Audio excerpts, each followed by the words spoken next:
What's up, everybody? Happy Sunday night. I know you're right. That guy in the picture in the ad does not look like me. This is Chris. You are watching Warfel's Morphs. We are taking over for the show. Jeremy's busy. What's up, Brian? Got a good show for you. Definitely got to say thank you to Holly from Texoma Exotics. She's taking over the backstage. She's making sure all the ads go well and putting up everybody's comments. Ro, what's up, man? Thanks for coming out. Let's see. What's up, James? Definitely check out Holly's page. She just had a killer clutch hatch. Some really nice stuff. What's up, Eric? We'll see you in Daytona. Only a couple weeks away. Everybody's excited for that. PK, what's up, man? Hopefully he can make it out. Aaron. And we had a great time at your place last year, man. That was beautiful for Daytona.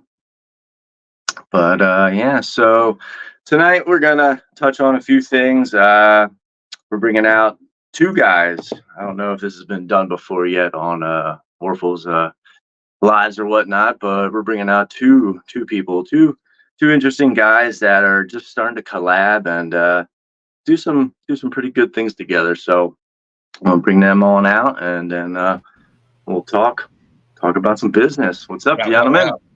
What up, bro? Appreciate you inviting us.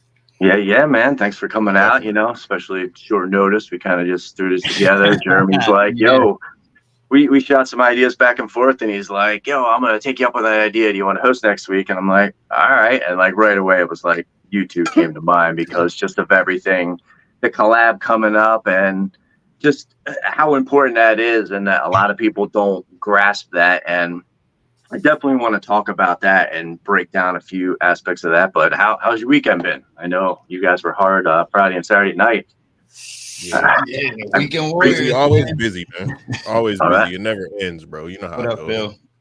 I appreciate you doing it the third night in a row. We're gonna try to stay on track, keep it to 9:30 because time is valuable, and we all got work to do, maybe more than others, but yeah, appreciate we'll get it in. Thank you. Feeding day two. So it was What's that? I fed the day two, so I was at it. What's up, Fred? It seemed like Sunday is like the common feeding day for most people, bro. I feel like that's the day that a lot of people choose to feed. What's up, Anna? For whatever reason. Yeah. And depending on how your collection is or your species, I find myself feeding every 3 days. So like it really becomes just a whirlwind then, and it's a blur. It's like, when do you feed? It's like, well, when don't I feed? So but that's also something I want to topic on, the benefits of your own rodents and how you can try to really control that, production. But before we get into all that, just give some like quick stats, like how long you guys been tubing, and like where to start out, like what brought on the collab and just bringing it together and going on the Wednesday night balls and things, and then just tagging up on the Saturday. Sophisticated. Yeah, man. It all started with the dude that's on your shirt right there. What's up, Donnie Z? And you know Shout what? out to the homie GP, all week I'm stressing. What shirt do I wear? Who do I represent? What do I put to it? A half hour before the show, I was like, "You're an idiot. You know what to put on," and it was done. Hell yeah, that's the one, bro. He like you know how GP was, bro. He pushed everybody to be on YouTube. He wanted you to put yourself out there and just being as close as I am, because he was in Madison, I'm in Kenosha, so he was about maybe 2 hours away on a bad day. You know what I'm saying? Like, he got me into doing YouTube probably in 2018, and bro, it's just been nonstop ever since, bro. I fell in with a good crowd. You know what I'm saying? Him, Reggie from Reggie's Urban Jungle, Sick With It Ball Pythons, and Antoine from High Desert Pythons, and these cats, they like reached out to me and was like, yo, let me introduce you to some people who you need to pay attention to. And from there, bro, it just snowballed. I met the homie down there, T Keys, man, and like from jump, it was just like it was just supposed to be, bro. Like you know what I'm saying? Like, that's the homie, man, and it never changed. It's never been different. Dude never rubbed me the wrong way. Pause. He never like he's never been a yes man. You know what I'm saying? Like he'd never just say stuff because it's what I want to hear. You know what I'm saying? He always keep it honest with me, keep it real with me, and it's few and far between that you could find a dude like that. So when the collab came up and the idea was buzzing around, and I'm like, let's go, bro. Say less. You know what I'm saying? I feel like it was destined, and the people wanted it. You know what I'm saying? So we had to give it to him. Yeah, big facts. Definitely hit that. Like, do you remember like what the actual time when you guys did meet in person, you and Keys? What was the first meeting? What show? The first time Tinley. in person? Yeah. Oh, Tinley. Because we all know how like we can talk to people for 6 months, 8 months, a year, 2 years sometimes, and then like I always bring it back to like those introductions in person, just the feelings and the thoughts that go through that. Like you spoke briefly on a Saturday night was about like the first time you met Boza. And like I do believe that was last Daytona, correct? Yeah, that was Daytona. Yep. And because I brought him out with me, and I remember being in that room, and like I didn't know what was going on, but I was just like, dude, I felt it. You know what I mean? The buzz was like his shit was real that night, and just it's just an interesting. And like, so how did that go down when you guys first came across at Tinley? Oh, that shit was dope. It was Tinley. What was that? March Tinley. Yep. 2020 was it? 2021? Yeah, 2022. 2022. Yeah, 2022. Yeah. Shit was crazy. It was like a movie, man. It's like because like I know the first time I did was because my lady Keisha just sent me this shit the other day, and it was dang, I don't know if I curse right now. She just sent me this thing the other day, and it was September 16th, 2021. It was a Gershon show, and Wiz was the comment on the screenshot, and I was like, that was my first. Like I was watching Wiz's joints before that, but that's my first time like seeing who Wiz was. He was in the chat, and after that, I started getting in chats, and we became cool. So from September until April, we've been taking it, but we didn't see each other. So creative, nice. It was like, but we talked like dinner every day, so we was already like family. So it was just like, yo, it was good. We here now, you know. Yeah, like, it was. Like, it wasn't even weird or awkward or nothing. It was so dope, man. It was crazy, surreal. So we've been like family ever since from day one. Nice. And and it's funny, even that that first time we met T down in Florida, like I came in for the week, and like even on the drive in, like I just called Mike up, at Herb Collector, and I was like, yo, what are you doing this afternoon? Like do you want to meet? You want to hook up and talk? And like, yeah, he met up that afternoon with me. We sat and had some drinks, just chilled. Like he sat with me and my family, and we just kicked it and talked. And like meetings like that and introductions like that, like it doesn't matter. Like these are people that are in it, true heartedly. And like just calling you up, T, and was like, hey, yo, let's go meet Adam. Let's drive up to wherever and just grab a bite with Adam. And we were able to make that come together. And that's just it's important to build those bonds, definitely. So yeah, they was able to link a couple times, a few times. Same with you. First time I met you, it was just like, "What up, Chris?" Like it was like we knew each other, bro. Like like in the house, and then awkward. Like it was brief. I don't know if we were skating out on the way you were coming in, if you came in late, and then Boza had to get back. Yeah. But like, it was definitely quick. But then just the following Daytona, it was just like it didn't even skip a beat. You know what I mean? Yeah. Definitely. Good feelings. Good feelings. Heck yeah. What other like important like aspects to the crossovers do you feel like are important, like for both of your backgrounds or your channels or moving animals or just upping your breeding game? Like, do you take it as far as like say pairing off males and females to each other and doing joint projects like that? Yep. Yeah, easily, bro. Definitely. Yeah, Key's got a couple. He got blessed with a couple new projects like new jeans and that. And I was one of the first people he hollered at, if not the first. You know what I'm saying? Like, when I get some stuff, like I'm saying, you the first man I'm gonna holler at. So make sure you start putting your, mind frame together because it's coming your way. What are you looking for that I got? Yeah. And like he, stuff like Said I ain't had no asphalt. Dude was like, man, say less, and ship me an asphalt bamboo. You know what I'm saying? Calico bamboo asphalt, like it was no problem. You know what I mean? So that's the homie, man. It's no problem. Anything that's in my collection that could push him forward, he know he got access to it. So I'm sure it's vice versa. You know what I'm saying? Vice versa. Right. Are you guys specifically working on any joint pairings for this upcoming season? Do you have anything planned that you want to discuss, or I mean, you don't have to. I mean, I'm really just waiting for them jeans to come out. You know what I'm saying? Whenever he released them to me, I'm gonna go hard and pause. I'm gonna go very heavy into those jeans. So and lace everything. What's up, Phil? He definitely got some lace. You know what that is. We're working on some stuff that's in the works. It's coming. We got projects like long-term projects. Okay. Yeah. All right. What's Key, do you have any like one gene that like you hear Wiz talk about that you're like, man, I really want to get my hands on that, or like vice versa? Like Wiz, what comes to your minds? That lace and paint. You already know. Yeah. Okay. All right. Yeah.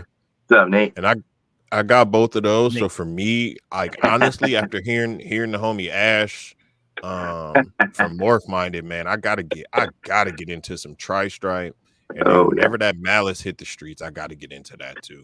But I like that LCKG got, you know what I mean? That malice, the stuff going on inside the alien heads is nuts to me, bro. That shit's gonna hit pretty hard. He's local to me. He gets reps from me a lot. I've known him for about 2 or 3 years now.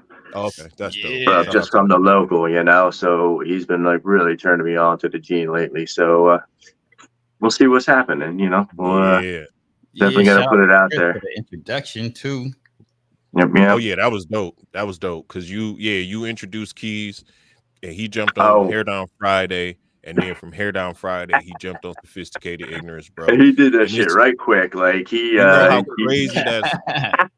He said Keys threatened. He don't want to be on the camera. He's like, he's not gonna do it. Like, nah, bro. Like, we gonna be friends. You got to do the show. You ain't gonna. You can't be friends and do the show. It worked. He'd be creeping in the chat, talking all the time, but he'd always be scared to come out. And I always talk to him. He come and pick up rats or do whatever. I'd be like, come on, man. Like, when are you getting on the show and this and that? And then he just popped his cherry at Warfel's, man. And now it's just it's good. Yeah. Great. Y'all caught him off guard. Y'all caught him off guard. He was trying to run from the camera at Warfel's. Yeah, I know. He just stuck it right up in their face. That was a good go-to. What's up, Kent? That's all it takes too. That's why the community, and especially with everything going on politically and in the world, and just the economy, is so much division everywhere. Everybody broke, everybody angry. You know what I'm saying? It's just good to be able to reach out to each other and do some collabs, and you know what I'm saying, like just squash any unnecessary discrepancies that may come up. You know what I mean? Because like I say, dude ain't gonna ever tell me nothing that ain't real, true, or in my best interest. You know what I'm saying? So it's real good to have people like that. And when you find people like that, and they real like that, you got to keep them close to you. That's why the homie Bosa is like super important to the community, because like he genuinely want to see the best in everybody, bro. Oh yeah. So for sure. That people down there are the only same looking way. out in their own best interest at all. So you gotta be careful who you align yourself with. That's Garden State. Pete was good. Good. Jersey in the building. That's what I was gonna say. That's Jersey, right? Yeah. Yeah. That's a super cool cat too, man. I definitely met him. I think the answer to that is everybody. I think that's everybody. A little bit of each. That's why the name's so good, bro, because everybody got a little bit of sophistication and can get ignorant if what I'm saying? Yeah. Situation calls for it. Definitely. I believe that wholeheartedly. Facts. Absolutely. I got a tattoo that says angels and demons, because we're on both sides of the coin. Got good and bad. You always hear them different voices. See the most. So exactly, bro. Gotta stay true to that. Kent, what it do? Shout out to Kent. That's the OG too. He been rocking with us from the Laker. What up? Oh yeah, what up, Lakes? Yeah, don't forget to hit that like button. Definitely subscribe if you're not subscribed, please. Jeremy would appreciate it, even though he can't be here with us. What like so outside of we talk reptiles, we always about what we're doing with the rats or snakes or whatnot. What outside of all this stuff and not your day job like you do? Like what else do you do? What do you have time for besides family? What like brings you some sort of peace? Is there time? Is there something else you try to fit in? Besides movies? Like a true hobby. Going to the movies. Yeah, my hobbies were, I used to have hobbies, but they became snakes. I used to be in sport heavy. Like, I was a real like athlete, so I was in the sports heavy, but like I gave that up.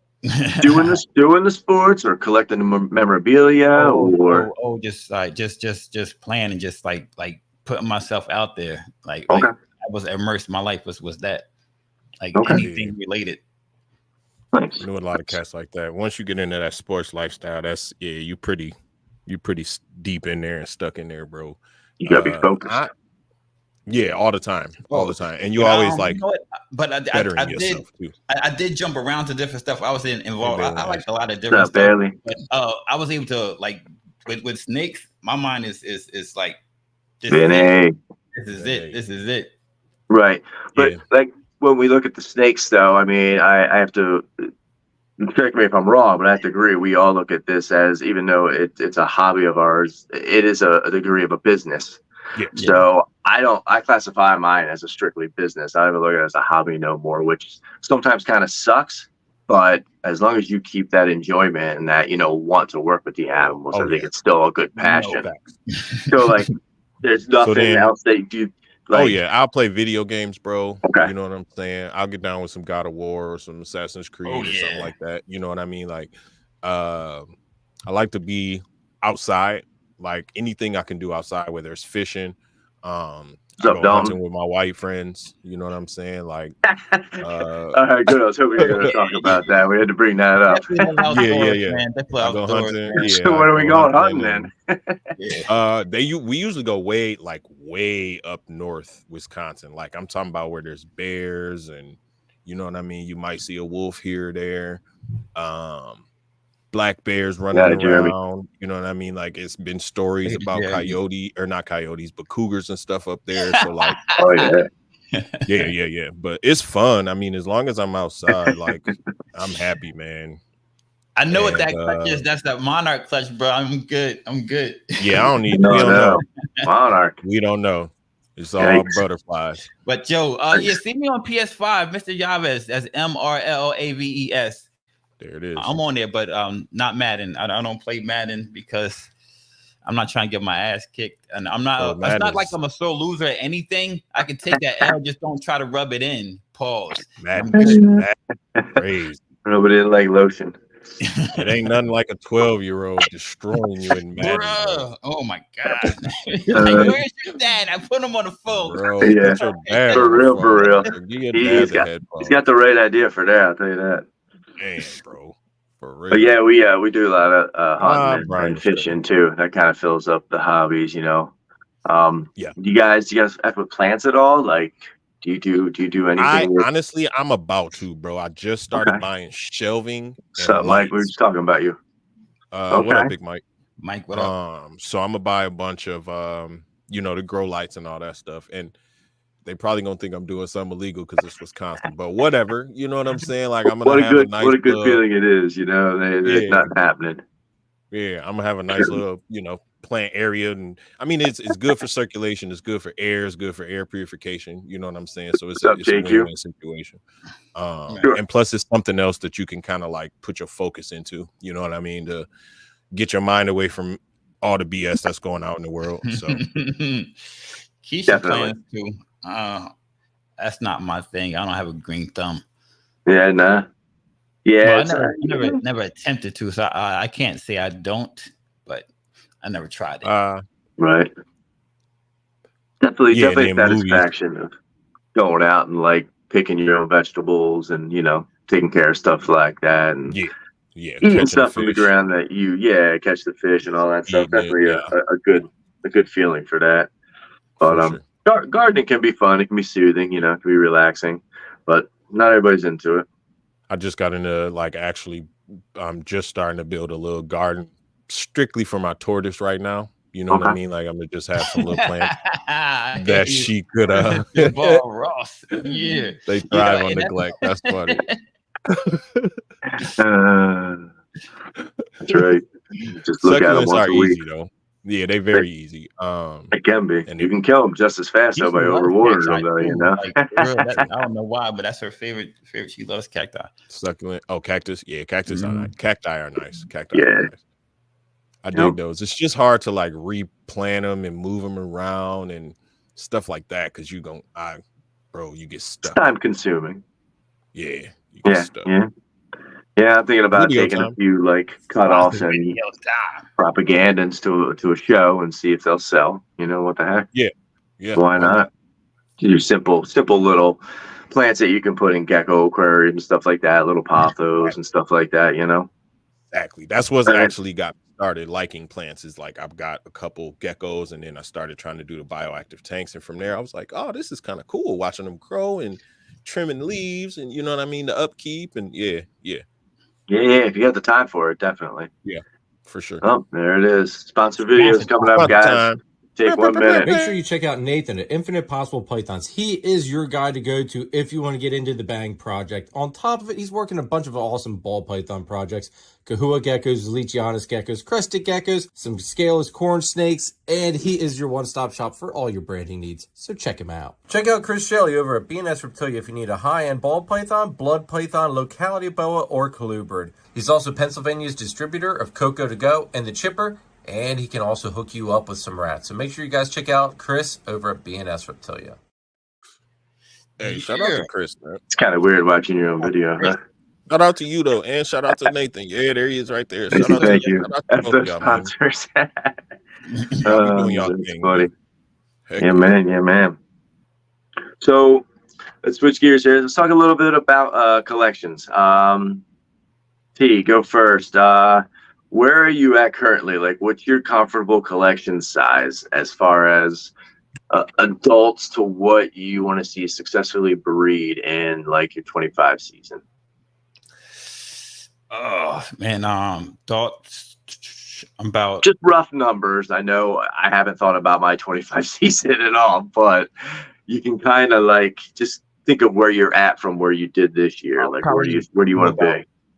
About 25 pairings I should do. 25 pairings. So you think you can average between 15 and 20 clutches? Is that where you're trying to eyeball? Easily. Okay. Yeah. You ever lean towards like going 30 and hoping that you hit that 20, or you rather stay safe? Anyway, because I'm gonna breed all year round. I'm gonna find something else that I want to do. So I was just trying to be conservative by saying 25. Okay. What made you decide that all year round? What tactic, like how are you going to run that? So you keeping everything the same, your temperatures and all that stuff? Mm-hmm. You're just going to pair throughout an ultrasound or let's see what they tell me. Okay. All right. And that's where you think you want to keep it, or do you want to try to go a little bit bigger than that? Oh, I'm as it grows, because I'm doing a lot of projects, so it's gonna be big. Cause there's a lot of stuff that like between me and with stuff we're working on and stuff that only we are working on. So it's gonna be a lot of stuff that we need to keep holding back in this. Just all gonna be holdbacks. yeah, pretty much. Especially if they're visual. Yep, exactly. Okay, so with looking at that and saying, what is your max that you think you want to actually breed like per year? Like, what is the max amount of clutches you think you want to hit? Oh man, you know what? I really got the time to do it, and I got the space. I can do at least 50 if I really wanted to. Okay, all right. I can appreciate that. I feel like that's solid. That's a lot of work, but you like you said, the time, that's the biggest thing. Once you get the time and the access to the rodents and have a routine. Once I get the access to it, like I'm building that up, access to the rodents. That's what that's you're helping with right now with the frozen. I can keep breeding mines up while I feed frozen. So I definitely want to touch on rodents later on, because I know we all partake in breeding rodents, so it's definitely something I want to talk about, because I don't feel like rodents are talked about enough. in a lot of things. You don't see just rodent episodes and stuff like that. I know I could talk about probably an hour and a half on just rodents alone. Easily. Get Big Mike and Vance talking about feeding schedules and this stuff, and oh my God, it's like the roof falls in. It's great. 100%. What about you, Wiz? What are you looking at as far as like what you're thinking, like this year's production compared to what's your 25 season going to look like? What are you looking for? I kind of scaled down, or I tried to scale down, because last year I think I had 12 clutches last year, and this year is still looking like it's going to be like 8 or 10. You know what I'm saying?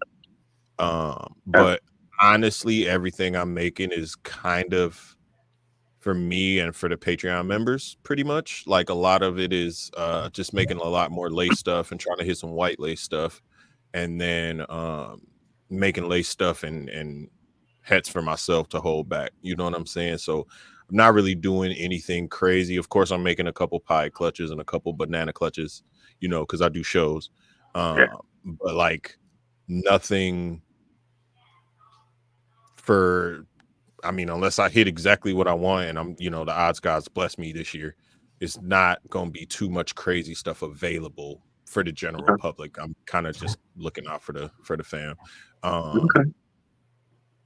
don't think it'll go more than 15 this year, and I'm on the same boat. I'm going to try to do I'm excited for white lace, man. The year-round breeding too this year. I'm going to try to keep just 4, 5, 6 females. Here go 6 clutches, here go 8 clutches, here go 10 clutches. You know what I mean? All throughout the year, so it's not overwhelming to me. And stagger everything out. That's the goal. Nice. And are you going to try to get that accomplished by just pairing them at certain times or watching follicular growth? I mean, I got the ultrasound, so it's kind of going to be when, like, I'm going to basically try to rearrange the racks by when the girls go, just to make it easier on me. Because, once they kind of get into a routine, it makes it easier for the next year, the next season. So depending on when they go, you know what I'm saying, then I'll just try for that. Or whenever they build, I should say, whenever I can catch the build going on. So all right. That's do you also look at bodily behaviors too in that? So what do you ultrasound once a month, once every 6 weeks? Yeah, I usually do it. Well, it was every 6 weeks, like you say, but now it's probably once a month. Since it's more girls getting closer to going, and I got a lot of first-time girls going too this year. So I've been kind of paying a little bit closer attention. But honestly, if it's not that 6-week day, the only way I'll pull out the ultrasound on a random day is if I see something that's crazy, like, ooh, why are you bull wrapping? You know what I mean? Or, ooh, why you back on the back end of the tub now? You know what I'm saying? Then I'll grab the ultrasound and be like, what's going on? All right. When you see that behavior of them like wrapping and waiting at the front of the cage, like to eat your face, do you take advantage of that and like give them the extra rat or two, or like anytime they want it, and really keep your eye on them? Anytime they want it. If I pull open the tub, so I got the magnetic labels on the ARS. If I pull open the tub and she hungry or whatever, I'll do my spot clean, and then I'll just turn the label sideways. And then when I'm done cleaning, I'll count all the sideways labels, and I'll go grab that many rats, come back in and throw them in, bro. And they smash them, especially during that breeding season. No hesitation. Do you specifically then double up feeds or really focus feeds on certain girls more than others if they're farther in that process? Exactly. I'll focus on the girls. Yep. That's ravenous. Like the ravenous girls get the priority. That they building, they get extra. Yeah, they get the priority. Yeah, but I think that's important for a lot of people to realize that, to not only just rely on your ultrasounds, but look at their bodily behaviors and what they're doing, what they're telling you. A lot of those times. But I think that's really important, and I think that's really going to help you guys get to that level of breeding year round, because you can almost cycle certain animals. Exactly. And get them on their own routine. Now you are going to get that 1 out of 40 or 50 that's going to go within the year. It was pretty wild. I've had that happen. Like she dropped in it wasn't like the same year, but it was in the same 12-month cycle. So it was real really? wild. Like she dropped super early and then like super late or something like that. However it was, but it lapsed. It was like 11 months. Within She the laid same, eggs, and 11 months later she would lay another clutch. It was nuts. That's So cool. like that can That's happen. cool. But then she did skip a year now. It So makes it's, sense. you know, Makes sense. you know what I mean? So it's Makes pretty sense. wild what they can do and still stuff that we haven't really like, you know, witnessed yet, you know? Yeah, for sure. For sure. And now I feel like with the information age that we live in right now, where everybody freely sharing information and stuff like that, it's going to be a lot more knowledge being shared that's kind of been kept in small circles and not really talked about, and you know, stuff like that, which actually in turn gonna make all of us, you know, better keepers, better breeders, more successful in the game overall. So I'm Absolutely. with it. Heck yeah. I've been pretty good at reading body language. So only had to use the ultrasound really once. Wiz showed me how to use it, and it was just like it actually gave me validation of what I thought. Like a girl he showed me where the eggs was at. She actually went for me like a week later. So, but that's the only time I ever used it was like a couple weeks ago. But I've known every time a girl went for me, I knew it was going for me just from knowing your snakes every day. Just going gotta there, pay looking attention, at them, watching their habits. Yep. But what they've done in previous years as well. I mean, I'm guilty of that. I barely use my ultrasound, but one of my best years, I never used an ultrasound, and that was in 22, and like that was a year I told myself I was going to breed year round, but like I literally ran out of baby space, and I could not like maneuver in my room proper enough to continue to breed year round. Like that's how uncomfortable it was, and I was like, never again. Like that weekend, like. It was a kick in the ass for real. That year was just brutal. It's just a way to learn your limits. You know what I'm saying? Because you never know where the fence is until you walk up to it, bro. You know what I'm saying? And like when you hit it, you'll know when you're breeding. On top of those, if you run like 10 caliber clutches, boa, you know, litters. Yeah. So it definitely you'll know when you hit it. What out of the 25 coming up season, what is just the one most exciting gene you're looking forward to see combos with, whether it's in your collection or not? Wiz, you first. Ooh, whether it's in my collection or not. One gene, I don't care. Yeah, what you're just looking forward to see in 25. Oh man, I can't wait to see what people do with Monsoon, bro. I really can't wait to see what people do with Monsoon. I feel like it's going to see some Monsoon DG shit and hypo. Yes, I feel like it's. I'd rather see the hypo, to be honest. Yep, I feel like it's gonna be a lot coming out in the next, the next, you know, 10, 12 months from now. Yeah. All right. I wonder if anybody's got the time to run a tri-stripe 2 months soon. Like, what would that do? That's what I said. G-stripe right away. Is that just like the clown puzzle crap? Is it a waste of time? I want to see it.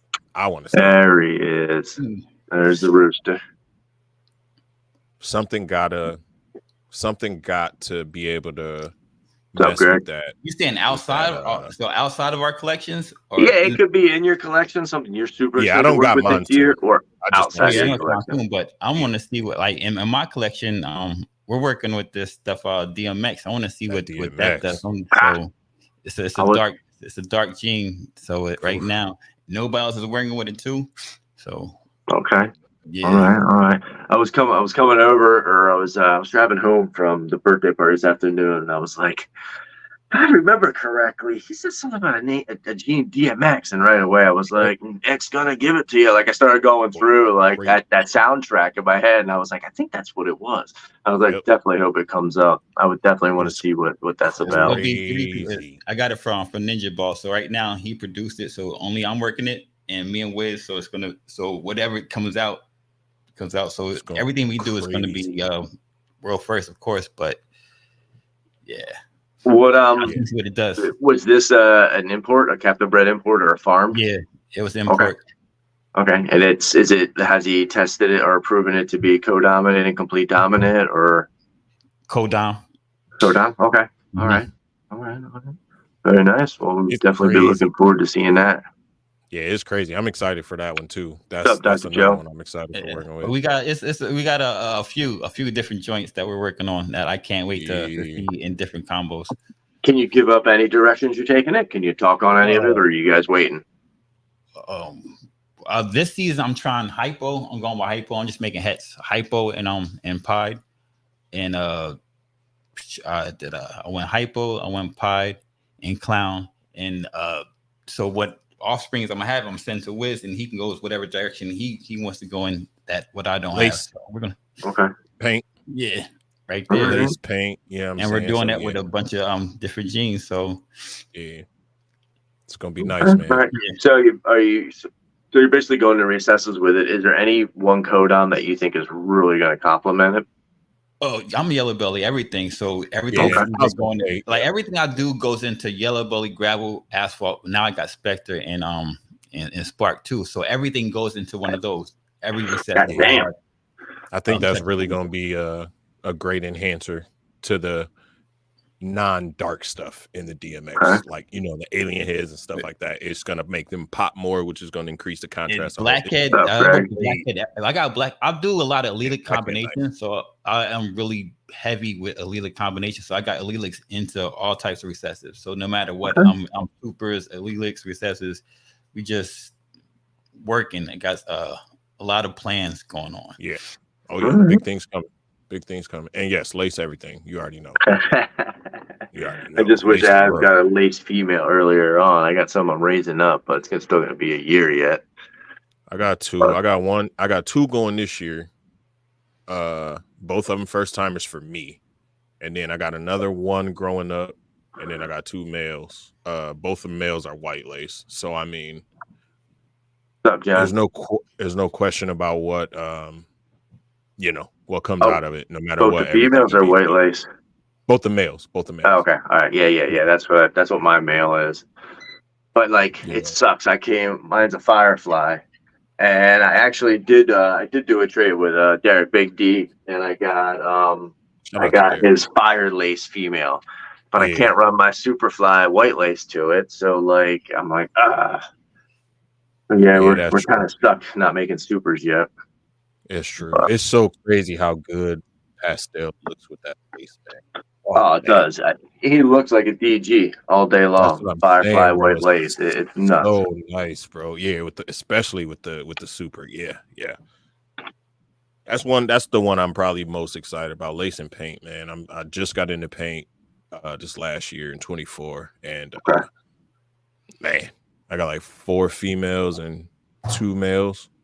So a few codoms mixed in already with the it's everything's heads. I don't have any visuals yet, but there's already codoms and everything mixed all in there. So there's a few people that's working paint stuff. So more than likely, by the time comes up for the girls to be ready, I could just grab a visual male, you know what I mean, with a codom or 2 by then. Yeah. Okay. All right. Yeah, that's one thing I haven't dove into paint. I dig it. Very nice. All right. So now, on top of everything else, we were talking snakes for a while, and I'm sure that's got to be a part-time job, obviously, for the both of you. Oh, yes. To stay on it properly, and on top of that, you both do your own rodents, correct? Yep. Mm-hmm. Okay. So what's the scale of your guys' operation? What are you mostly doing, rats or ASFs?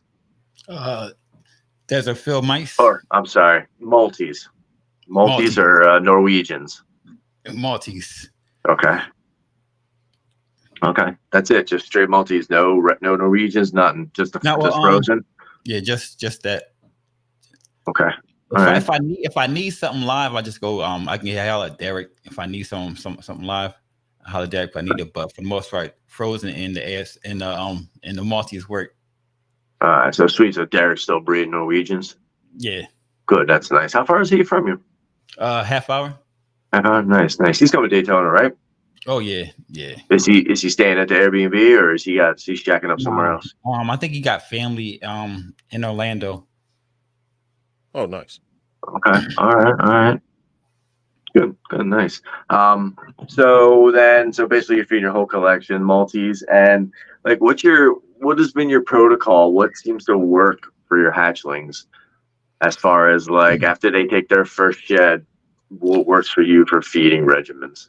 I wait till a week after their first shed.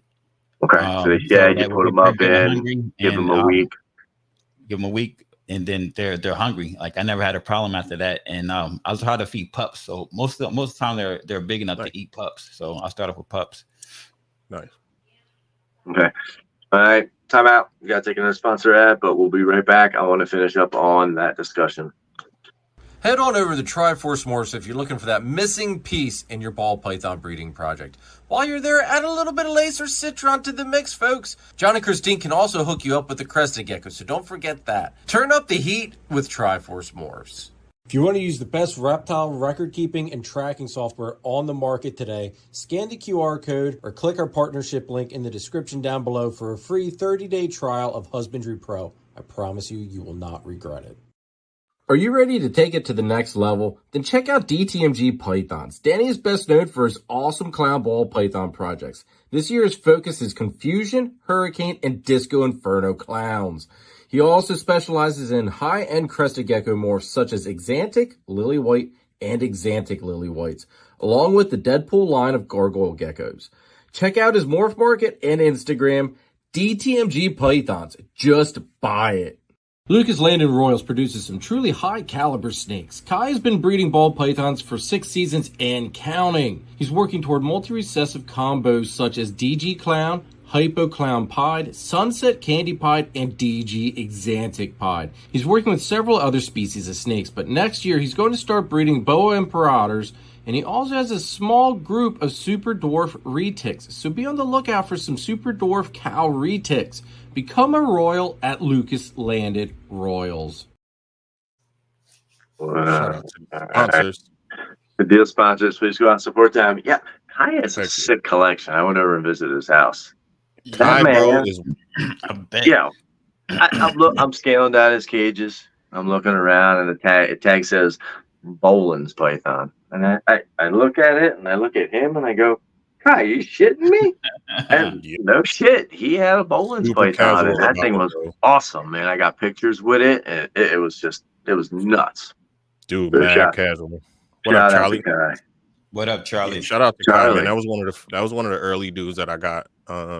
That same day, down the YouTube hole with too. His videos were. I was watching his videos early on. So shout out to Kai. Yeah, we visited Charlie's place too. Charlie's got a heck of a collection. That his layout and how everything is just pristine. Like it just so it's so perfect and like just clean and like plenty of room. Like it's just jealous envy. Yeah, that's one of my top 10. One of my top 10 facilities I want to visit in life is Charlie. Definitely on that list, bro. Oh yeah, for sure. And like he has so much room, and it just blows my mind that he is, he's firm, he's solid, like he knows what he's doing. Like you get a dummy like me in there, and I'll have it filled with 10 different species. Disappointed in Charlie? Why? Yeah, he didn't come to the cookout. No, he didn't. We got bones to pick with him. How far is Charlie from y'all? Oh, he in like upstate, right? The cookout, he's like Cherry Hill, so he's like 3 hours from Jeremy's.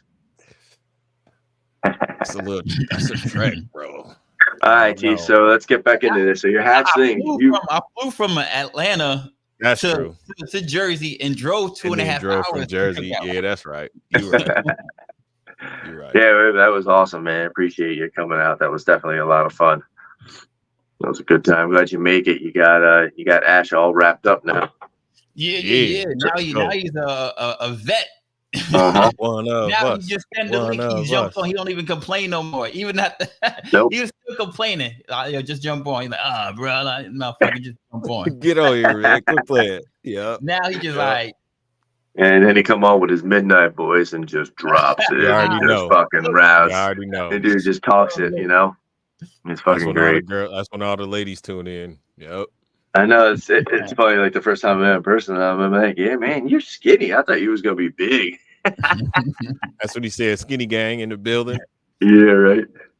I didn't even hear his voice until then. I know, right? Till that day you met him.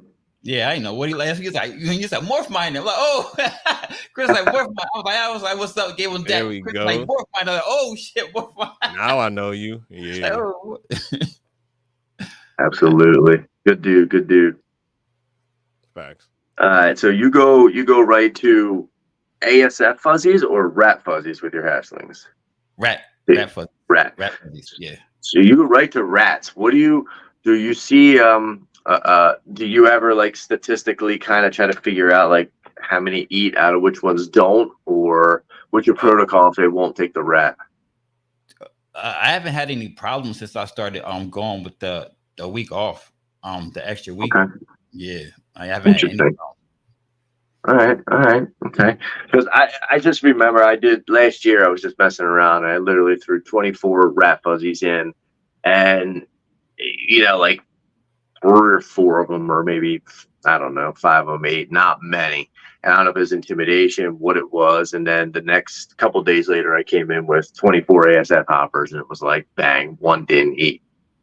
Mm-hmm. And I talked to Big Mike, shout out 21st Century, and a long time ago in the chats and stuff we talked, and his regimen of how he feeds and goes up the ladder. And this year I'm just being really strict to it and just trying to gauge where other people are at with that, and being that you have your own rodents. So you get live rat fuzzies for them. You don't even bother with ASF hoppers.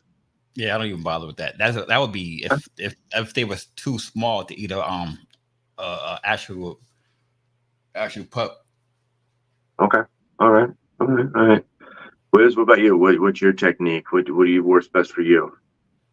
Well, I got both. I got rats, Norwegians, and ASFs. I breed them both, so I got a rack of each.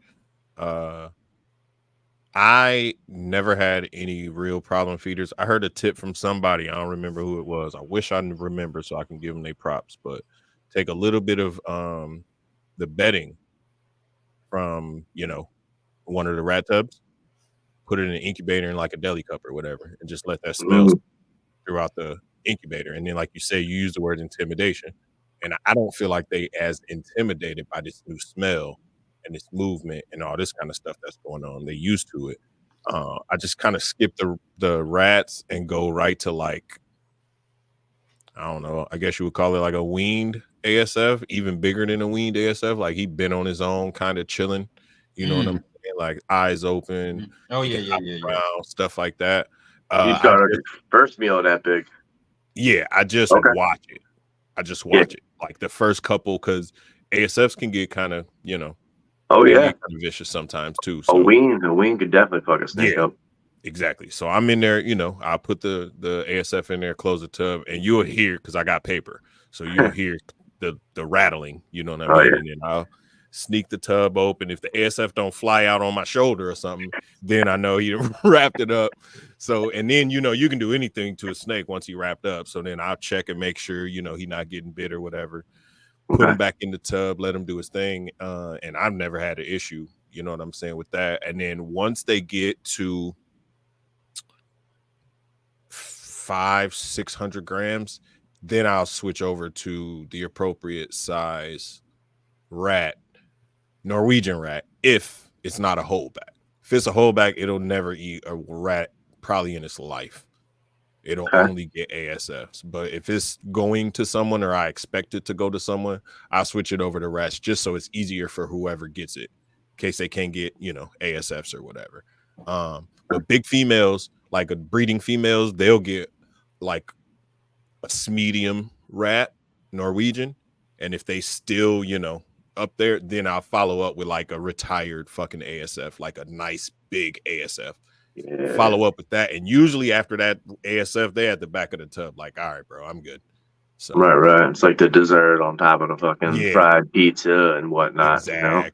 Okay. All right. Yep. All right. Interesting. So you feed anything from hatchling up to like 500 grams on strictly ASFs or multis. Yep. Okay. Unless even if they're going to someone else, and I know they're going to someone else, and they've like told me, yo, I only get rats or whatever, then I'll switch them early as hell. If they want frozen thawed, I'll switch them to fresh kill. I got a little gas chamber and stuff in the rat room, so I'll switch them over to fresh kill to kind of make it a little easier for that next step over to frozen thawed. If I transition, but if I don't, it's just much easier with ASFs, and then that way I don't got to worry about overproduction, bro, because they produce like crazy. I know, right? For real. They do well. They definitely keep up and have brought another stream of revenue in, which I want to talk about revenue doing to the rats. But so once you have your show stock picked, do you put them right on rats, or do you still feed them ASFs? Yeah, they go to rats. So if it's like a bell or a pied, or they go on rats as soon as they get like 2 meals, and I'm sure they know how to eat. I'll just swap out. Yeah, I'll just swap out whatever ASF size for a rat. If they're going somewhere else. If it's me, they just keep walking up the ladder. You know what I mean? Right. But show stuff like pies, bells, bananas, stuff like that, I'll switch them over to rats as quickly as possible. Okay. All right. I just feel like ASF with the movement and the bouncing around and, you know, that kind of stuff, it just kind of triggers a strike versus, you know, a pup that kind of just sit there, or even a weaned. Like if you can get a smaller pup where they start to get fur, the eyes just opening and they kind of stumbling around. Oh, that'll trigger a strike too, like that. Oh yeah. That'll trigger a strike. I think one of the most important things is the fur. I think they need that fur to get the proper scent, the dander, that proper scent. I mean, pinkies give off a scent, but I don't feel like that interest antagonizes these guys at all. They need some type of hair fur, but absolutely the movement of a ASF wean or a hopper. Absolutely. That's kind of where I follow through this year. It's been, straight 2 meals, live ASFs. If I don't have the time, they'll get a third one. I'm not too worried about it because they're not going anywhere after their second shed anyway. Yeah. And then they go right to a live rat, live rat fuzzy. And after that first live rat fuzzy, then we go right to a frozen thawed. They don't take fuzzy, a frozen thawed. They go back to live again for the next meal. But once they're feeding, they just keep that momentum going. And as long as they're eating, eventually they'll turn to frozen thawed, no matter, what you want to give. But it's interesting because, like you said, my holdbacks, if I have a big week where I have 30 ASF extras or 30 mice extra, guess what? Holdbacks are getting a treat. They're all just getting hammered, even if it's smaller than their normal meal. It's different, And with different species, I really believe in that variety of meal where, like, you can get your hands on quail for certain colubrids, a lot of tree boas. They like the smaller birds. My buddy was having the hardest time because his emerald tree boa wasn't eating. Finally, we got hold of some quail. Thing hammered it after like 8 weeks of not eating. So definitely it's good to have that in your arsenal. Yeah, variety is key, bro. And even with ball pythons, like I can switch back and forth from rat to ASF. And when I switch from the one to the other, they act like the other thing is the best thing in the world. I'm talking about they hit the rat so hard or they hit the ASF so hard. And you can tell they just like, oh, what is this? It smells different. This moves different. You know what I mean? So I feel like that's a little bit of enrichment as well. Getting that mind going a little bit, man. We're creative. What up? Yeah, definitely. MBK is such a good eater, Chris. I need one, Chris.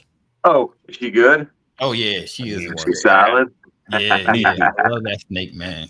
Good. You could probably feed her like 2 hoppers a week, man, easily, like every couple of days, and she'll just destroy them and grow like a weed. Yeah. I need a 1.1. I'm doing it. Yeah, definitely. I'll hook it up down the chain. There should be some hatching in a month or so. Bet. Heck yeah.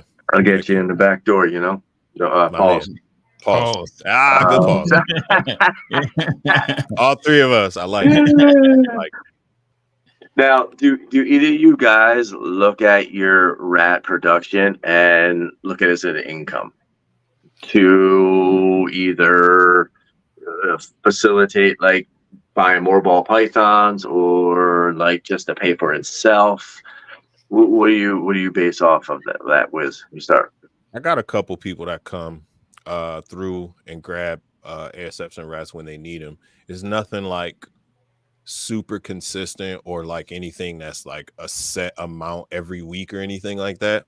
But it's definitely some nice additional income that can offset the cost of food or whatever. You know what I'm saying? But for sure, for the most part, I feel it's just a bonus because I've seen some of the prices that people would have to pay a week, and I can't do $1,200. I can't do $1,000 a week, bro.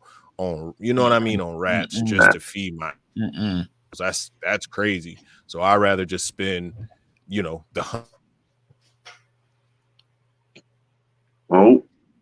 goes out $150 that. So Greg. That's the plan. Hopefully I want to get to that point that I could supply more people with it, because there's nothing but really pet stores around here, and they're yeah, for lack of a better word, they take advantage of people. Look, I did a good job. Rip off. People.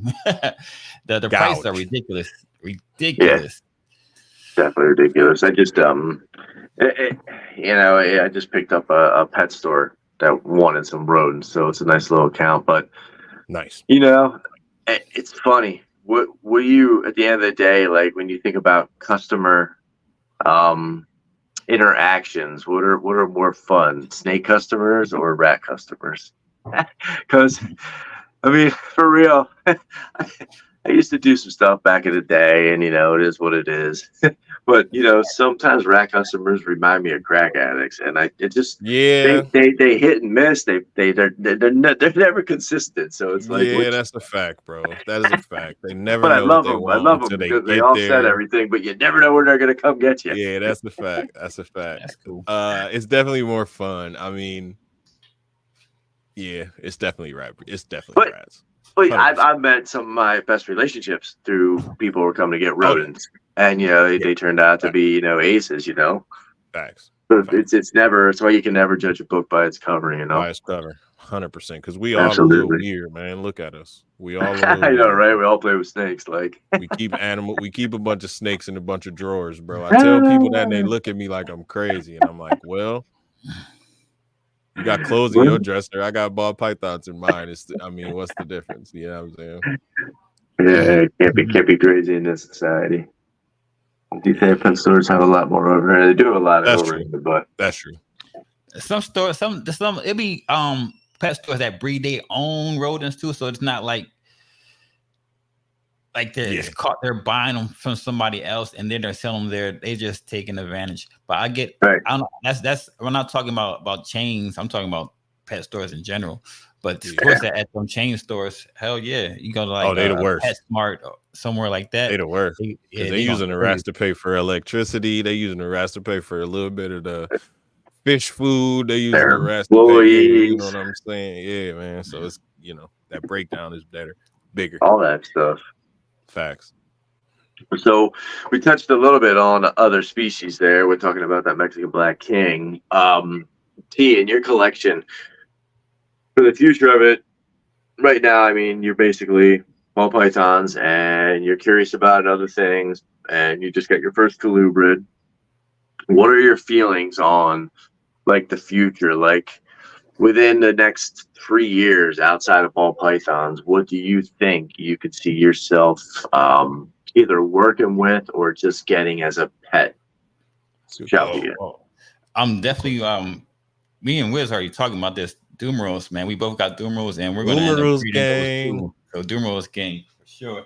And I'm loving the MBK, so I'm going to work with some colubrids. I just want to. There's so many different colors out there too with those in the variety. So I definitely, I want to advance more. And I got geckos too, and I'm going to have to get a Chihuahua. So yeah, and you got some nice leopards. Thanks. Nice leopard geckos. Yeah. Okay. All right. So that's all about what you have. What are you projecting maybe else involving? Eventually lychees. Okay, lycheons. All right. All right. They're the big ones, right? Yeah, those are the big ones. All right. Like what are they say? Satanic leaf tail or? No, they big and like bulky. Yeah, they look like little dinosaurs. Yeah, their eyes are killer. They got dope ass eyes, definitely. Yeah, I like them. Okay, all right. And you know what else I do? Like I'm not sure. I got to do some more research. But the other day, seeing Chad Fuchs, man, those African house snakes. House snakes. Yeah. African house snakes are a species. I was turned on to them a couple years ago, and I was like, I just don't. I don't see it right now, and I'm kind of kicking myself in the butt because they're simple to keep, man. They're an African species. You can keep them right with your balls. Exactly. Pause. Exactly. But Yeah, that would I never be heard of it till Wednesday. So that was Yeah, I didn't cool. know. I did Like I not heard know the they were so African cool. file snakes, but I like the house snakes. Yeah, Yeah. those are nice. File sticks are very fossorial, so they're gonna burrow a lot and hide on you like a sunbeam or something like that. To an extent. I mean, I'm pretty sure they're fossorial, but Pride and Joy. Sean's got some of those in our group. Yeah, Okay. some fossils. You might be pairing them up this season. Miguel has some too. PER. Yeah. Okay. Miguel. Yep. All right. Shout out Perfectly Engineered. Yeah, but And also good like enough. there's so much stuff I want to get into, and not the carpets, bro. Yeah, Jeremy got the freaking largest. Yo, you said them things was massive. That mail, bro. That mail was freaking massive. That's wild. I think I kind of want one of them too. That's the girl that he bred that to. She's the same thing. She's like 7 foot, black, yellow, and just that same. Like when she's ready, they're thick. Crazy. Yep. Well, that's spoiler alert. That's the next video coming up on the channel here at Warfels Morphs. Check it out. It's going to be clutch number 2 of the carpet pythons. It was Celeste pairing, which was my female, and then I believe it was Xena, his male, big male. So my female came from Scattershot bloodline. I believe the male came from I forget what it is, but he'll probably put it up in the chat. I know the guy Pedro, I think is his name. He's a local jungle carpet breeder. He'll put it up. They're pretty chill, nice big snakes. They huff and puff a little bit, but for display, they're beautiful. I got my girl upstairs in the dining room, and she's just in a big acrylic 7 foot by branches and watering holes, and she's just all over it. That's so it's that definitely transformation cool. Is incredible. That the color transformation on that. Funky Morelia is Jeremy's line. Amazing. Oh yeah, Morelia. they look like little brown turds when they hatch, and they're like little worms. And then in a year, they're just like they just transform into that black and yellow, and then just as they get older and older, they get more crispier. It's nice. That's nice. So it's definitely a fun species to work with. I never thought I was going to breed her, but Jeremy's like, just bring her over. I'm like, all right, let's do it. Now's the time. I mean, why not? Yep. So now he's all done home for next year. That's dope.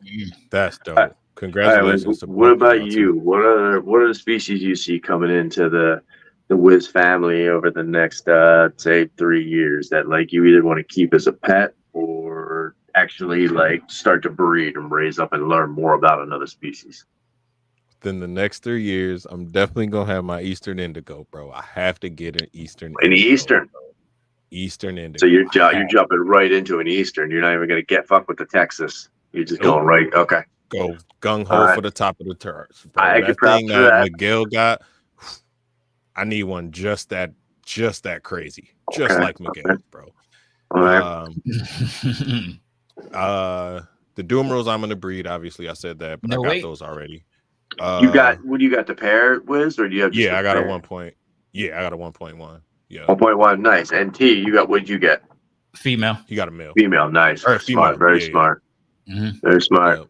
I do believe my trio sold, but just good luck with them guys. They are challenging. Heck yeah. Just remember this in about 4 years or 5 years when you're starting to pair them. Challenging. We'll talk again. Yeah. Appreciate that for sure. I hope we talk a lot more before then, and I know we will. But I'm pretty sure we will. Yeah, we definantly will. No way. We go nowhere. In a minute. I didn't mean to interrupt you. Go ahead, Wiz. What else besides the Doomies? I want to get more hog noses. Okay. What do you work with now? How many? I got 1.2. So I got a 2 just classic normal females, and then I got a male Arctic Conda. Okay. So he's a visual recessive and a super, right? And a super, yep. Okay. And then so I'm gonna get some. I've been watching Clover's Reptiles and all that, so I'm gonna probably get into some more higher end stuff on that, just to have table variety. So that's for breeding. I definitely want to get into breeding more hog noses. The indigo, that'll be a pet. I'm not. Okay. I don't want to breed that. And then I kind of want some kind of big, either burn. Hey, Julia. Yeah, I want a berm. Berm, okay. All right. Yeah. More power to you. Dude, I had a berm when I was when I first got into reptiles. I was in like a freshman. Like as a kid, I always messed around. I brought snakes in my house in pockets, and like my dad wanted to kill me. It had babies. It was all nuts, you know. And then like when I got to like, I don't know, 14 or so, like freshman, I started collecting. I had like a pair of all kinds of like 25 different species. I had bloods, boas, pine snakes. I had all kinds of crazy shit, iguanas, and then I had a Burmese python and big female, and I got her as a baby, and I raised this thing up, man. She was 10, 11 foot long, and like I was feeding her chickens and rabbits. It was nuts, right? And you know, I got into some other things, and she ended up like attacking me and getting mouth rot. And I never treated it properly, and she ended up passing. But they are awesome animals. Burmese are cool shit. Yeah, I really want one. Hypogranite, bro. Is that what you're looking at? Hypogranite, you like? Yeah. I'm in love with the caramel labyrinths. Oh. Yeah, bro. Caramel labyrinth, man, I love the labyrinth. Sprinkle a little hypo on it. Oh. Yes. Dylan got some amazing berm, bro. I'd get a divorce if I brought one home, though. So we all know that is not good for being a reptilian. Yeah, not a good deal. Doubt. Yeah, man. I really want like 8 feet. Man, I can work with. At female Doomerals, man, she can get that big. Yeah, my big girl's about 7.5 foot long. I mean, head like my fist almost. They can get big. They can get pretty big. Yeah, they're big ground dwellers, man. Heck yeah. Shout out to the spouses for doing all these great things for us and putting up with us. Yeah, no doubt. I couldn't do it without her. Couldn't Absolutely. Do it without her. Shout out to wife. Big shout out for them. I really want to do like, it would be nice to do like a special edition where we had spouses on, you know, with the hubbies and just, you know, that'd be nice. Play it at it, just give it a little give and take just to meet the other side, you know. This takes so much of our time. It takes up so much of our time, and they gotta be super patient. They gotta understanding that. I flip through cages in here, man, and I throw all the dirty fucking ones out the room. And the wifey gets to it, scrubs them up. I come home, there's clean tubs everywhere. You know, it's just little things like that just go a long ways. Pictures, all right. All these pictures were taken today. It's just like, nice. You know, you got to be grateful for that. Jeremy's feed off my ideas. He steals my Warfel's Warfel stock idea of interviewing people, catching them on the surprise. Now he's taking this one. This guy. That happens. That happens. And then I want 2 wallabies too. I definitely want 2 all right. Fair enough. Yeah. I want capybaras, so it's all good. Nice wallabies. Can you have them out there? You can have anything. I'm in Wisconsin, bro. If I want a water buffalo, I can get that. Straight up. Yeah, they're good eating too, brother. Yeah, when I was a kid, I had 2 Nile crocodiles, bro. Rock, what up? What is up, Rock? Crocodiles, bro. But they killed each other. Yeah, I was dumb. I didn't know what to do, so I kept them in the same. That's all good. I like them. Or whatever. I like them little dwarf, little caimans. Caimans, yeah, them dwarf caimans are badass, man. Some of them are wild. Now, if I had the room, like when my kids move out and I got extra rooms and I can start tearing down walls and all that, oh yeah, I'll get some stuff like that, bro. Yeah. That's the thing. Like, I mean, you always got to think about it, at the longest, like with the business and profession that we're in with these animals, we can really realistically only be away like 10 days to 14 days. Like that's about it. 14 is pushing it. I can't even do that much. Oh my goodness. It's got me nervous. Yeah, a week. I'm like, man. I gotta get home. After a week, I'm like, something going wrong right now. Something is going wrong right now. Oh my gosh. What kind of structures have you guys built in your lives, in your business to combat that? So, like, we're all going to Daytona. I'm going to be gone for 7, 8, 9, 10, 11. I'm going to be gone for like 11 or 12 days because I got other stuff to handle after Daytona, like that week. So, like, what is your protocol? Do you got that, right hand Jack or, Bob that has a collection or has a passion for these animals, or do you have just like the kid, TJ around the corner that likes snakes, but never really, did anything. He just knows how to look at things and make sure stuff's going. What if there's a problem when you're going on these issues? What kind of predicaments are you guys in, and set yourself up for the future? I'm lucky, man. I always lived near other snake breeders. Yeah, that's sweet. Yeah, that's sweet. So you could always just be like, "Yo, run over to my spot real quick." So you got to go to somebody that knows ball pythons, and they're just going to know what to do, and bam, tell one time, done. I had that one issue ever, and thank God that's over with. But after that, I'm set up for anything pretty much. Yeah, you talking about back with the females and stuff? Yeah, that first family I went to. Yeah, that first family. And that's crazy. I think that's where I really leaned out and really felt your pain. I think that's where we kind of first initially got our bonding in our group, because that's when I started, supporting you and sponsoring the channel. And I was like, fuck that. He don't need money. He don't need this. He needs some females. And I was like, yo, I'm sending you a female proven breeder. She's going to go for you next year. And I was like, send it. You know what I mean? Yeah. So that definitely, hit a special, chord in me as well. That's shitty. For sure. And that's one of them things that dope clutch from her too. Yeah. Yep. It's one of the things that happens, and it hits so close to home to where everybody was double checking their stuff, and you know what I'm saying. Everybody kind of put a little extra precaution. It was a benefit. A lot of people like they said, which is cool. Which is cool. I don't mind. You know what? In life, sometimes you take those L's so other people can learn from, and it happens too because God gives it to you can handle that, where someone else might not be able to handle that. So you just you take that on the chin, knowing that it was for a reason. Yeah. And I never want to bring that up to leave a sour taste in the mouth. And I know you would never take it that way, Keys. And I just feel that's always something to always continue to that happened so long ago, but it's still important. Every now and again, check them thermostats. You gotta, every now and again, we get so caught up in every day to day that make sure that shit's taped down good. Make sure you have it properly placed. Because that shit could definitely kick you in the balls. I was walking out the door and I was like, nah, it's all right. And just kept it moving. But you gotta go with those instincts. Yeah. Double check, triple check, for sure, man. For sure.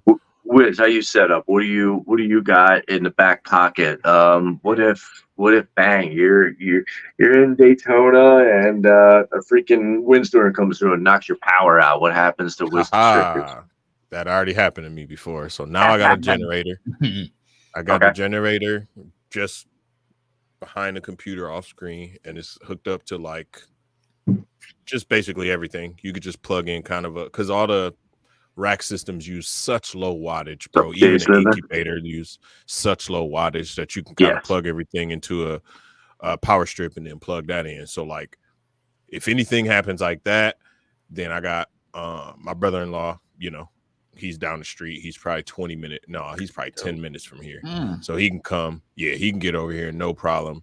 He's not deathly afraid of any animals. So if it's something where he got to go in and check for eggs or refill the waters or whatever like that, he down to do all that. So is he gonna pull the eggs too? I don't know if he'll pull them, but he'll let me know that they in there at least. Okay. So then I mean, if I miss a pull, I'll just get a bigger egg box basically, and I won't break them up. You know what I'm saying? Okay, so if you're gonna be away, you're just gonna leave them sit till you get back then. Yeah. Okay. And then I'll just put them in a bigger egg box. They'll be fine. They'll be completely healthy as long as you have it set up properly. They'll definitely, they can go. I mean, shit, they can do the whole freaking thing themselves. They don't need us to pull, Yeah, that's not even the worry. The worry, like you say, is power going out, bro. That's my number. Especially if it goes out and comes back on, I don't know, hour or two, not a big deal. I wouldn't even flip out unless I got eggs in the incubator. If eggs in the incubator, then it's a problem. But even an hour or two, you can ride that out. Yeah, they could probably, the incubator a couple hours, as long as you're not opening it. Yeah, so I'm not really away. So I'm actually good with that. Yeah, I'm not really concerned. ENT Reptiles, they live 10 minutes from me. Oh yeah. Ernesto, right? Terrell, right? Yeah, so I'm around the corner. If something was that serious. That's dope. Okay. So you could just you can just plug into an outlet and run a power cord, or do you got like flip a breaker, or is it just fucking go right over and start firing everything up? Yeah, you just gotta turn it on, bro. Okay. Nice. Well, plug it in and turn it on, pretty much. Yeah. I got one. I gotta like fire up, make sure it's run extension cord and all that stuff. Like, do you have it down to the science where like you have like all the extension cords ready to go and like what he needs to do? So it's turnkey, simple, brainless. Yep. Nice. Plug and play. Yeah, it's easy. It's easy enough to where I can have a rookie come over here and I can literally text them and they can do it. Dope. Somebody who's never been to my house before can get everything and do everything. It's not hard. Nice. And that's important. Like you guys got to really put in perspective, not you two, but just everybody listening or listening to the replay that like, you invest so much time and money into these animals, and like you got to think of these things, and you got to have some sort of a plan. But what do you do when this happens? Unfortunately, out west, California's on fire again. So we got people in some group chats that are like watching their friends' whole houses just burn up, collections and everything. So crazy. And who knows what they're losing? And like fires is one thing, power outages is another. Like they're all threats of Mother Nature, but you really got to think about this and have an idea of what you can do to out battle the storm as best you can, for the animals. Facts. Rolling into 25. All right. I feel like we're coming to the end of summer here. Fall's around the corner. I know it's not August yet. I'm not trying to rush it. I'm just saying 3 weeks. 3 weeks. Bro, from Daytona to Christmas is like all it is for me is like the Tasmanian devil on the calendar. That's all it fucking is. It's just a whirlwind of shit, but it's all cool. It's all fun stuff, Facts, We're going to have a blast. Daytona's kicking it off right through Tinley to Christmas. For 25, Wiz, what do you feel like is like the biggest thing you want to focus the majority of your time on outside of your collection? I got I'll have a baby in November, bro. Oh shit, that's right. Yeah, so honestly, between her and Baby Wiz, because y'all know Baby Wiz is the Tasmanian devil. Speaking of Tasmanian devil, that's pretty much what it's gonna be. You know what I'm saying? I'm gonna have to take care of make sure my wife don't gotta do too much and keep her comfortable for as long as I can until she up and on her feet and all that kind of stuff. So right. That'll be the focus. But after that, I'm going back into my I'm super excited about the Marvel future, the Marvel movie universe future. So I'm gonna get back in my comic book bag now and start, delving back into the comics and nerding out a little bit more. I watched the comic on today with the Marvel joke. I watched it this morning. I can't wait. Shout out to Robert Downey Jr. Can't wait. So does that mean come November you're gonna get quiet? Like you're still gonna be doing your show, correct? Oh no, everything's still gonna be nothing going through. Okay. I just might have a baby strapped to my chest or something. All right, that's all good. We love babies. I love babies. I might have another baby real soon too. Gotta love it. I gotta get that registry too. I don't know what happened to it. I'll put it back. I'll put it back in all the chats and all that. Okay. All right, definitely put it in the group chat, please. For sure. Oh yeah. For sure. I took a couple weeks off the boys. I'm about to binge. I got like 4 episodes. Oh yeah, I got to binge the boys too. I was waiting to set them up, binging before Generation V come out. Come back. I like that. Nice. Yeah, I don't find much of that. I'm not into too any of the new shows or whatnot. It just doesn't work out right now. Hey, 25 to 2025. What are you prospecting? What are you most excited for? I'm just trying to build up these rodents. I'm trying to focus on expanding that as much as I possibly can. Okay. Good goal. All right. So your main focus? That's my goal. Yeah, that's my big focus.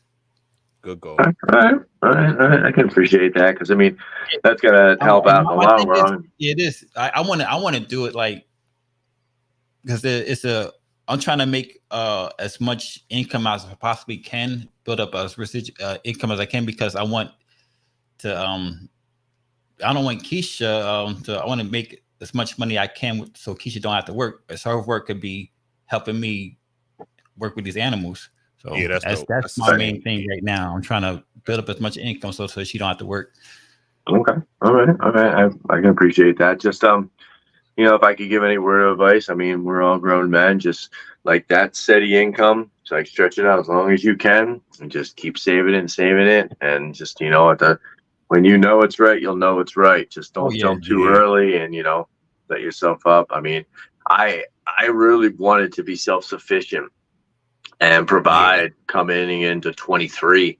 And, we had the collection, we had the clutches, we had the stuff, but it just, the market just didn't fend for that. So, unfortunately, I still have. That's not my intention. It's just my goal is setting building blocks. It's not for a few years. Right. That's good though. And working for it. And that's the thing. You just gotta definitely plan for that and hope for that. You always gotta think about market, man. That kind of put a damper on a lot of plans, but it's good to see everybody. Shout out to everybody who stuck with it. Everybody who, stood on their pivot foot and was able to pivot a little bit and, take the loss, take the hit, you know what I mean? And put the weight on their shoulders and keep pushing forward, man. So, you just can't give up. Definitely not. Heck yeah. So now, if for some reason, if anything, Lord willing is always something you got to think about in the future. You guys ever draw up anything for your collections that say like, tomorrow lightning struck and you didn't come home? Like, tomorrow is never given. You never know what's going to happen. Do you have a plan in place that say like, my collection's going to go here, or this is what to do with my collection, or this person gets these 3 animals, or what? Like, do you guys have any of that drawn up and like actually taking it to the step of either putting it in a will or putting it with your will papers? I'll work on that. But I told Wiz, I had to, y'all already know this, that follow me. I had that cancer scare, and I told Wiz that like I was gonna give him like all my animals. Like, if there's something, God forbid, something happened to me, let him take that. He can use that to help Keish do whatever. And so like, that's my plan. Hit me up. Anything ever happened to me, all my animals will go to Wiz. Yeah, same, and bro. It would kind of be like get them out for the industry, find homes for them, and then all that money goes to whatever the health you need. Yep. Okay. Yep. It's pretty much it. Yeah, same thing. Like, my wife can do whatever, you know what I'm saying, with whatever money is made from that, to help take care of, what I would have been able to do when I was here, kind of thing. So pretty much the same situation. Yeah, just give it to the homie, let the homie do what he gonna do with it, and then he gonna kick back to you. Okay. Wiz, when you who do you embody that trust with? Keys? Yeah. Oh yeah, easily. Okay. Easily. Okay. Yeah. So there's no animals that you delegate to certain people or somebody that like whatever. It's just liquidate it and done with it. That'll be on him to do. Yeah. I'm sure he know we rock with the same people, so like it wouldn't. So be like, I need a little bit of this, but this has got to go. And okay, yeah, right. Exactly. Yep. We pretty much think the same. So it'd be the same situation whether it's me or him. It'll all end up the same, basically. Yeah, for sure. Nice. And like, that would definitely be, horrible day. We lose people, as we get older, we lose people in lives, people and family are experiencing that. I mean, Harbin and the lady from US Arc, we just lost. Like, it happens as we get older. Like I said, it happens closer to us. Some younger, whatnot. But like, say like it did happen. Like, what would the one thing like T would you want people to remember you by? Like, just being in this family. Like, what would you just want? The positivity that I brought to the community, man, bringing people together. That was my goal, to bring people, like everybody, bunch of different people together. Like, it wasn't, you see how Hair Down was, like, there was no discrimination. It's this freaking like the Rainbow Coalition up there. We brought everybody together, no matter walks of life, no matter what animals you was into. You don't have to be into snakes, anything. It's just a bunch of people hanging out, kicking it, and that was a ripple effect. You see me, not the same, but how much shows and stuff trickled down, and how many connections were made because of what we started. It's amazing. It's amazing. For sure. And that brings it all around to the whole collaboration thing is why you two are on here. You know, Spicy Mike. Shout out to the homie. I gotta meet him. I gotta meet him, man. Hopefully he'll be in Daytona. Justin Pipeline. Originals. Pipeline. Like we've been, and that's the and then the OG. For and real, we all real. out there and branched out, and we doing our own thing and have other people inspiring other people who's inspiring other people. So exactly. I think I had a nice effect on that. So absolutely nice is an understatement, bro. A lot more collabs going on, right? Would be better upset with the Prophet. Yeah. Wiz, exactly. what do you what would be that one thing, Wiz, you want to hear people talk about when they're like, oh man, you never met Wiz, this guy, man, he just coolest person ever I'm met. gonna keep it, bro. I'm gonna keep it the best thing I can hear about myself, the thing I love hearing about myself is dude cool as hell. That's my favorite shit to hear. When people be like, dude just cool, like he's super cool. I love it. So like this makes you comfortable, man. Sucking no ups and downs, no peaks and like I try to be like approachable to all walks of life. Like I don't want anybody to feel like they can't just come up to me and be like, yo, what up? Can I ask you a question? Or yo, can I take a picture with you? Whatever it may be. You know what I'm saying? Like come holler. Yeah. The key is you is you. And like even at Aaron's house when we were in Daytona last year, it was hectic. You came in, you're doing this, you're doing that, and I believe like threw down, greeted, whatnot, and then it was just like, yeah, I gotta get to this. We'll be back in a minute, and it was just like I wouldn't expect anything else. I wouldn't expect anything less, you know. Oh God, yo, some shit that Wiz could do it. I just wouldn't be able to do it. Like Wiz, like yo, I don't know how he does it, man. I got a lot of dude. I can compartmentalize things easily, you know what I'm saying, to not let it bubble up and trickle up to the surface. But honestly, man, I just really want to be known as that cool dude who, you know what I'm saying, got the game from Keys, who got the game from GP. You know what I'm saying? Like I want to be in that tree. I want to be on that totem pole. You feel me? Like so. I've been watching your videos for a long time, Wiz. Even like it was just you in front of the camera, and the shit was just awkward, man. Like in the beginning, that's how you build. That's how everybody builds, you know. And like watch you with your boys, and it just I always knew there was something. And I would always follow those videos and watch them here and there, and then it was just like, you know, you just did your thing, and you just didn't care, and you came out, and you could see the difference, and just literally how it blossomed. You know what I'm saying? That's a fact. Appreciate that. It's great to see. So Daytona, we got a couple minutes left. We're gonna wrap this up because I know you gentlemen are hitting it hard Friday night, Saturday night, and thank you once again for the 3 nights in a row. The Warriors. Appreciate you for sure. It down for the homie Jeremy too, man. Shout out to you. Hey, no worries. I was nervous to host it, but like once I was like, nah. Team with bro. Yeah, I bring them on and we're all good. I ain't gotta worry about nothing. Facts. Yo, and this like we're Daytona that Friday. We're going up to Universal too. So for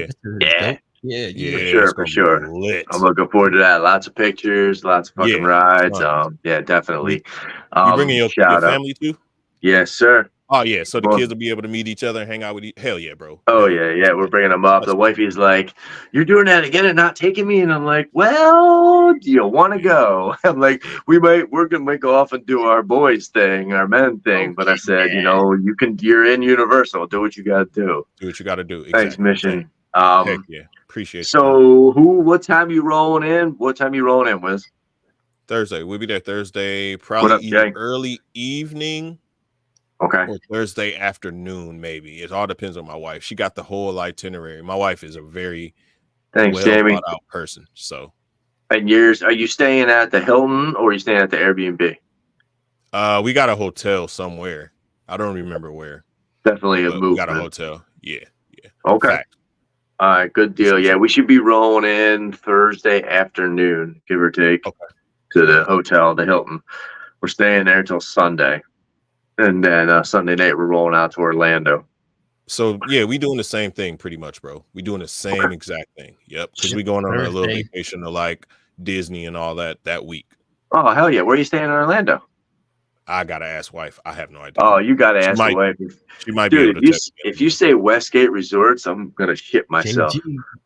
Hold on, there's like 3 of them in Orlando, but like you never know. Hilton for us in Daytona, so that's crazy.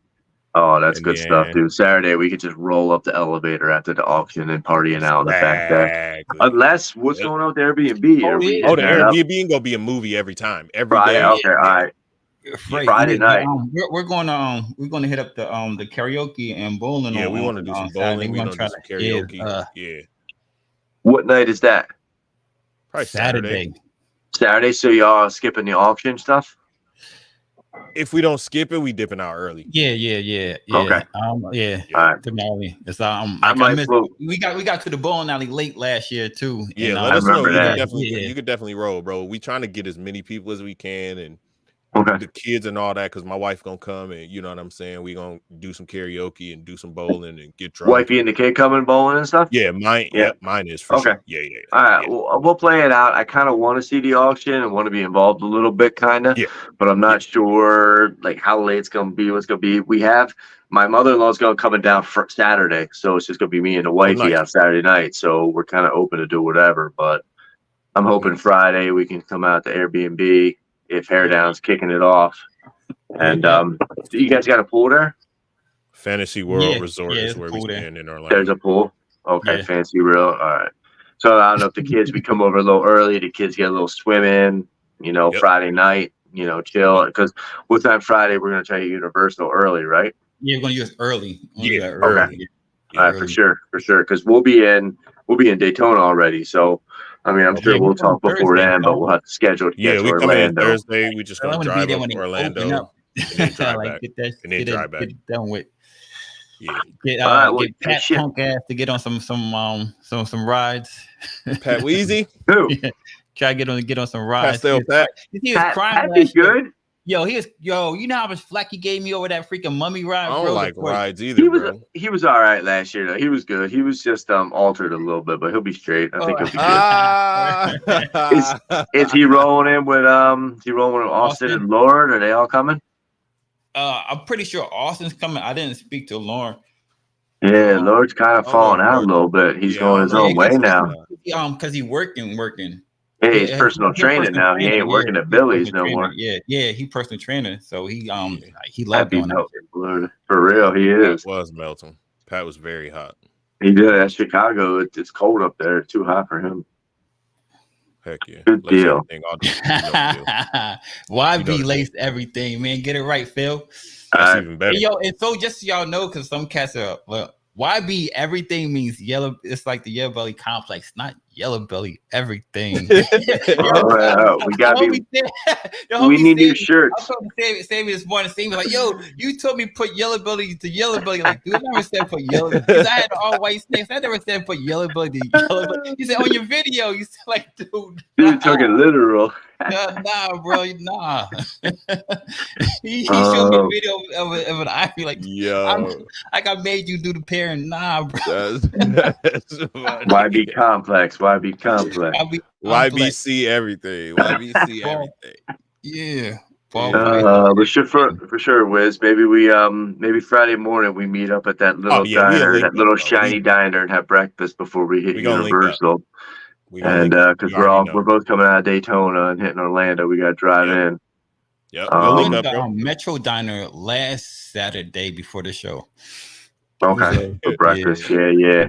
We went deep. Yeah, I was there volunteering, man. That shit was. We gonna link that up. Shit's rough. It'll be a movie. The whole weekend, the whole week, everything gonna be a movie. Oh, remember? We went for dinner on Saturday. Was that Saturday? Oh, Roadhouse. Where do we go? Texas Roadhouse. Yeah. Freaking Pat. What's up, Karen? What up there? We made them come out and sing "Happy Birthday" to Pat. Yeah. Brought out the little saddle and everything. He would not get on the saddle, bro. He was so angry. Salty. Korean people definitely can turn red too. He should have been sober by then. I mean, come on. Nah, Ray don't say sober. Who Mark is coming out with?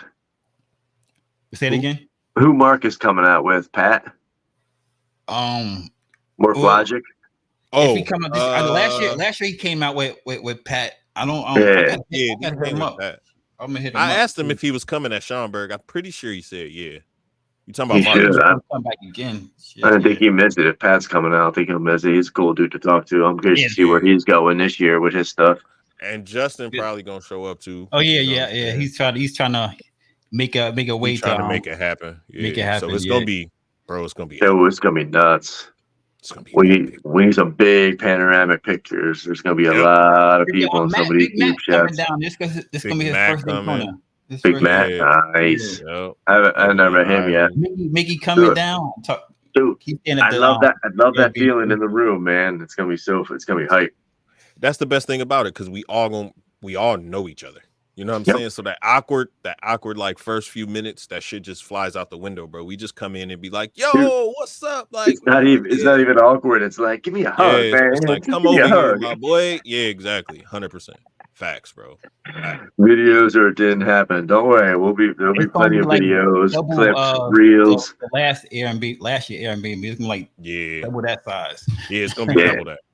Yeah, it's for real. Yeah, all right, gentlemen, I'm gonna let you guys get out of here. We did an hour and a half. It fucking flew by. I thought I was gonna be like stumbling. Next week, August 4th. Warfel's Morphs has the homie Ash, Morph-minded. Wiz, 30 seconds. Ash, tell me. 30 seconds, Wiz, go. Ash, what's he about? Yo, tri-stripe, malice, smoothest voice in the game. He needs to do voiceovers and commercials. The coolest cat I met in. Yeah, he's on my commercial already. Don't even front. Yeah. Shout out to the homie. Yeah. Coolest dude I met in a long time. That's it in a nutshell. Anything else you want to add from Morph-minded Ash? That was perfect, man. That was perfect. He's a real cool, down to earth dude, man. Respect. He got some stuff he's working on. He's real humble too. Like he's real humble dude. He got some super humble. Can we plug real quick? Yeah, absolutely. Plug away. Check me and your boy out on Wednesday on Balls and Things. We talk a little Balls and Things with Ozzy Boys, my man Kevin from Ninja Balls, and Apocalyptic Morphs, the homie Adar. So it's gonna be a dope show with some lineup. Yeah. Lineup. Very nice. At this Wednesday? This Wednesday. Yep. Oh, hell yeah. Very nice. Looking forward to that. And super. And what else? What else you want to plug in there? Friday, man, come let your hair down with us. We're coming right back. And then Saturday, keep going. We get sophisticated and ignorant. You know what it is. Salute to all our peoples, man.